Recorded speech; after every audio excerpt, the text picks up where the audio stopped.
ವಸುದೇವ ಸುತಂ ದೇವಂ ಕಂಸಚಾಣೂರ ಮರ್ದನಂ ದೇವಕಿ ಪರಮಾನಂದಂ ಕೃಷ್ಣಂ ವಂದೇ ಜಗದ್ಗುರು. ನಮಸ್ಕಾರ, ವಿಶ್ವಂಬರ ಟಿವಿಗೆ ಆತ್ಮೀಯ ಸ್ವಾಗತ. ನಾನು ಭವ್ಯ ಅಭಿಷೇಕ್. ಭರತಖಂಡ ಕಂಡಂತಹ ಅತ್ಯಂತ ಭೀಕರ ಯುದ್ಧ ಮಹಾಭಾರತದ ಕುರುಕ್ಷೇತ್ರ ಯುದ್ಧ. ಸತತ 18 ದಿನಗಳ ಕಾಲ ನಡೆದಂತಹ ಈ ಒಂದು ಯುದ್ಧ ಭಾರತೀಯ ಪೌರಾಣಿಕ ಇತಿಹಾಸದಲ್ಲಿಯೇ ಅತ್ಯಂತ ಭೀಕರವಾದದ್ದು. ಕುರುಕ್ಷೇತ್ರ ಇಂದಿಗೂ ಕೆಂಪಾಗಿಯೇ ಇರುವುದು ಈ ಯುದ್ಧದ ಭೀಕರತೆಗೆ ಹಿಡಿದಂತಹ ಕೈಗನ್ನಡಿ. ಇದು ಕೇವಲ 2 ಪಕ್ಷಗಳ ನಡುವಿನ ಯುದ್ಧವಲ್ಲ, ಬದಲಾಗಿ ಇದು ಧರ್ಮ ಹಾಗೆ ಅಧರ್ಮಗಳ ನಡುವೆ ನಡೆದಂತಹ ಯುದ್ಧ. ಇದು ಭಗವದ್ಗೀತೆಯಂತಹ ಶ್ರೇಷ್ಠ ಉಕ್ತಿಯನ್ನ ಜಗತ್ತಿಗೆ ನೀಡಿದಂತಹ ಒಂದು ಯುದ್ಧ. ವೀಕ್ಷಕ ಮಹಾಪ್ರಭುಗಳೇ, ನಮ್ಮ ಚಾನೆಲ್ ಅನ್ನು ಸಬ್ಸ್ಕ್ರೈಬ್ ಮಾಡಿ, ಶೇರ್ ಮಾಡಿ, ಪ್ರೋತ್ಸಾಹಿಸಿ. ಈ ಒಂದು ಯುದ್ಧದಲ್ಲಿ ಅತ್ಯಂತ ಪ್ರಮುಖ ಪಾತ್ರ ವಹಿಸಿದವನು ಶಕುನಿ. ಕೌರವರ ಮಾವನಾದ ಶಕುನಿ ಅತ್ಯಂತ ದೊಡ್ಡ ಕುತಂತ್ರಿ. ಒಂದರ್ಥದಲ್ಲಿ ಮಹಾಭಾರತ ಯುದ್ಧ ನಡೆಯಲು ಶಕುನಿಯೇ ನೇರ ಕಾರಣ ಎಂದರೆ ಖಂಡಿತ ತಪ್ಪಲ್ಲ. ಆದರೆ ಕೆಟ್ಟ ಪಾತ್ರವನ್ನು ಪೋಷಿಸಿ ಅಧರ್ಮದ ಪಕ್ಷದಲ್ಲಿದ್ದರೂ ಸಹ ಶಕುನಿ ಹೋಗಿದ್ದು ಮಾತ್ರ ಸ್ವರ್ಗಕ್ಕೆ. ಹೌದು, ಅತ್ಯಂತ ನೀಚತನದ ಬದುಕನ್ನು ಸವೆಸಿದಂತಹ ಶಕುನಿ ಸ್ವರ್ಗಕ್ಕೆ ಹೋಗಿದ್ದಾದ್ರೂ ಯಾಕೆ? ಈ ಹಿಂದಿನ ಕಥೆ ಏನು ಅನ್ನೋದನ್ನ ಇವತ್ತಿನ ಈ ಕಾರ್ಯಕ್ರಮದಲ್ಲಿ ನೋಡೋಣ ಬನ್ನಿ. ಮಹಾಭಾರತದ ಕುತಂತ್ರಿ ಶಕುನಿ ಪಾಪ ಮಾಡಿದ್ರು ಸ್ವರ್ಗ ಸೇರಿದ್ದಾದ್ರೂ ಹೇಗೆ?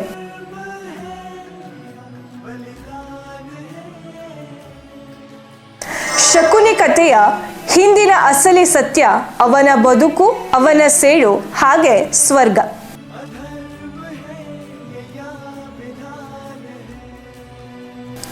ಮಹಾಭಾರತ ಅಂದ್ರೆ ಕೇವಲ ಪಾಂಡವ ಮತ್ತು ಕೌರವರ ಕಥೆ ಅಲ್ಲ. ಅದರೊಳಗೆ ಸಾವಿರಾರು ಪಾತ್ರಗಳಿವೆ. ಆದರೆ ಇಡೀ ಕಥೆಯನ್ನ ಕುತಂತ್ರ ಮತ್ತು ಒಳಸಂಚಿನಿಂದಲೇ ತಿರುಗಿಸಿ ಬಿಟ್ಟಿದ್ದು ಶಕುನಿ. ಈತ ದುರ್ಯೋಧನನ ಸ್ವಂತ ಮಾವ. ಶಕುನಿಯ ಕುತಂತ್ರಗಳೇ ಪಾಂಡವರು 14 ವರ್ಷ ವನವಾಸ ಅನುಭವಿಸಲು ಕಾರಣವಾಯಿತು. ಅಷ್ಟೇ ಅಲ್ಲ, ಮಹಾಭಾರತ ಯುದ್ಧಕ್ಕೆ ಕಾರಣವಾದ ಜೂಜಾಟಕ್ಕೂ ಶಕುನಿಯೇ ಸೂತ್ರಧಾರ. ಹಾಗಿದ್ರೂ ಸಹ ಈತ ಸ್ವರ್ಗವನ್ನೇ ಸೇರಿದ ಅಂತ ಹೇಳಲಾಗುತ್ತೆ. ಹಾಗಾದ್ರೆ ಆತ ಸ್ವರ್ಗ ಸೇರಿದ್ಯಾಕೆ? ಅದರ ಹಿಂದೆ ಒಂದು ಹೃದಯ ವಿದ್ರಾವಕವಾದಂತಹ ಕಥೆ ಇದೆ. ಮಹಾಭಾರತದ ಕತೆ ಶಕುನಿಯ ಕುಟುಂಬ ವೃತ್ತಾಂತ ನೋಡಿದರೆ ಆತನ ಹೃದಯ ವಿದ್ರಾವಕ ಕತೆ ಹೇಳುತ್ತೆ. ಶಕುನಿ ಗಾಂಧಾರ ರಾಜ್ಯದವನು. ಅವನ ತಂದೆ ರಾಜ ಸುಬಲ. ರಾಜ ಸುಬಲನಿಗೆ ಶಕುನಿ ಜೊತೆಗೆ ಗಾಂಧಾರಿ ಎನ್ನುವಂತಹ ಮಗಳು ಇದ್ಲು. ಗಾಂಧಾರಿಯ ಜಾತಕದಲ್ಲಿ ಒಂದು ದೋಷ ಇತ್ತು. ಅದೇನು ಗೊತ್ತಾ? ಅವಳನ್ನ ಮದುವೆಯಾಗುವ ಮೊದಲ ಗಂಡ ಸಾಯ್ತಾನೆ ಅನ್ನೋದು. ಈ ಹಿನ್ನೆಲೆಯಲ್ಲಿ ಯಾವ ರಾಜರು ಆಕೆಯನ್ನು ಮದುವೆಯಾಗಲಿಕ್ಕೆ ಬಾರದೇ ಇದ್ದಾಗ ರಾಜ ಸುಬಲ ತನ್ನ ಮಗಳನ್ನ ಒಂದು ಮೇಕೆಗೆ ಮದುವೆ ಮಾಡ್ತಾನೆ. ನಂತರ ಆ ಮೇಕೆಯನ್ನ ಕೊಲಿಸಿಬಿಡ್ತಾನೆ. ಈ ಮೂಲಕ ಗಾಂಧಾರಿಯ ಜಾತಕದಲ್ಲಿದ್ದ ದೋಷ ನಿವಾರಣೆ ಆಗುತ್ತೆ. ಇದಾದ ಮೇಲೆ ರಾಜ ಸುಬಲನು ತನ್ನ ಮಗಳನ್ನ ಕುರುಡನಾದಂತಹ ಧೃತರಾಷ್ಟ್ರನಿಗೆ ಕೊಟ್ಟು ಮದುವೆ ಮಾಡ್ತಾನೆ. ಇದು ಶಕುನಿಗೆ ಸುತಾರಾಮ್ ಒಪ್ಪಿಗೆ ಇರಲಿಲ್ಲ. ಸುಬಲನ ಮಾತು ಕೇಳಿ ವಿವಾಹವು ನಡೆದೋಗುತ್ತೆ. ಧೃತರಾಷ್ಟ್ರನಿಗೆ ತಾನು ಗಾಂಧಾರಿಯ 2ನೇ ಗಂಡ ಅನ್ನೋ ವಿಷಯ ತಿಳಿದಾಗ ಕೋಪದ ಕಟ್ಟೆ ಒಡೆದು ಶಕುನಿ ಸೇರಿದಂತೆ ಗಾಂಧಾರಿಯ ಇಡೀ ಕುಟುಂಬವನ್ನ ಸೆರೆಮನೆಗೆ ತಳ್ಳಿ ಪ್ರತಿದಿನ ಕೇವಲ 1 ಮುಷ್ಟಿಯಷ್ಟೇ ಆಹಾರ ನೀಡ್ತಾನೆ.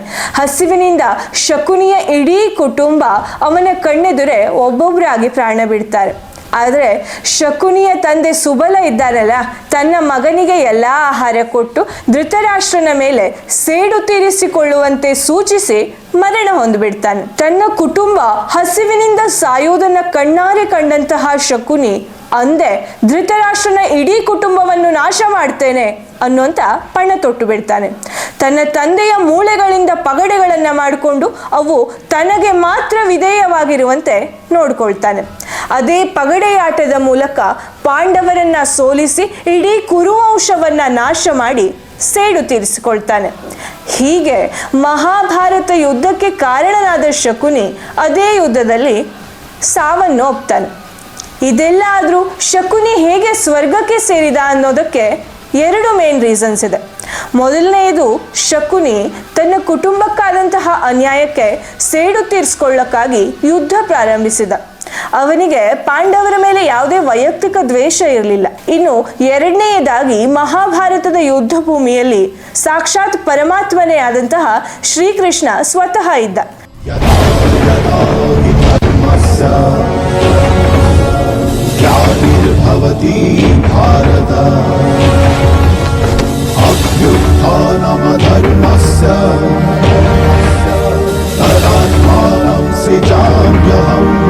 ಕೃಷ್ಣ ಮಹಾಭಾರತ ಯುದ್ಧ ಭೂಮಿಯಲ್ಲಿ ಯಾರೇ ಮರಣ ಹೊಂದಿದರೂ ಅವರು ಸ್ವರ್ಗವನ್ನೇ ಸೇರುತ್ತಾನೆ ಎಂದು ಯುದ್ಧ ಆರಂಭಕ್ಕೂ ಮುಂಚೆ ಹೇಳಿದ್ದ.